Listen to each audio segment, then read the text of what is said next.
एसटीच्या 11 कामगार संघटनांच्या कृती समितीचं आंदोलन सुरू झालेलं आहे। सकाळी 8 वाजल्यापासून 251 आगारांपैकी 35 आगार पूर्णपणे बंद आहेत। तर मुंबई विभागात सर्व आगारामधील वाहतूक सध्या सुरळीत सुरू आहे। ठाणे विभागामधील कल्याण, विठ्ठलवाडी हे आगार सध्या एसटी वाहतूक पूर्णपणे बंद असलेली पाहायला मिळते। या दोन्ही आगारांमधली सध्या ही एसटीची आपण स्थिती बघतोय। तर राज्य शासकीय कर्मचाऱ्यांप्रमाणे वेतन देण्याची मागणी एसटी कर्मचाऱ्यांची आहे आणि त्यासाठी त्यांनी आज संप पुकारलेला आहे। जुलै 2018 ते 2024 या दरम्यानचा महागाई भत्ता देण्याची मागणी एसटी कर्मचाऱ्यांची आहे। जुलै 2018 ते 24 या दरम्यानची ही महागाई भत्ता, त्याचबरोबर घरभाडे भत्ता, त्याचबरोबर वार्षिक वेतनवाढ लागू करावी अशी मागणी या सगळ्या एसटी कर्मचाऱ्यांची आहे। चालक वाहकांसाठी अद्यावत विश्रांतीगृह तयार कराव्यात। आयुर्मान संपलेल्या एसटी बस काढून टाकाव्यात।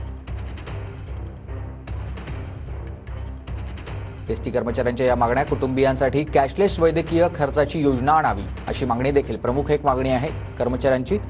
सेवानिवृत्त कर्मचाऱ्यांच्या देय रक्कमा लवकरात लवकर अदा कराव्यात अशी मागणी देखील त्यांनी केली आहे। या काही प्रमुख मागण्यांसाठी एसटी कर्मचाऱ्यांचे हे आंदोलन। तर मुंबई विभागामध्ये सर्व आगारामधील वाहतूक सध्या सुरळीत असल्याची माहिती मिळते। एसटी कर्मचाऱ्यांचा संपावर काय परिणाम होतोय तर ठाणे विभागातील कल्याण, विठ्ठलवाडी या आगारामधील एसटी वाहतूक पूर्णपणे बंद आहे। मराठवाड्यामधील लातूर आणि नांदेड या विभागामध्ये बहुतेक आगार बंद असलेले पाहायला मिळतात। पश्चिम महाराष्ट्रात कोल्हापूर आणि सोलापूर या विभागामधील वाहतूक व्यवस्थित सध्या सुरू आहे। तर पुण्यातील शिवाजीनगर, वल्लभनगर, भोर, सासवड, बारामती, तळेगाव हे आगार पूर्णपणे बंद आहेत। सांगली जिल्ह्यात मिरज, जत, पलूस हे आगार पूर्णपणे बंद आहेत। सातारा जिल्ह्यामधील कराड, वडूज, महाबळेश्वर हे आगार पूर्णपणे बंद आहेत।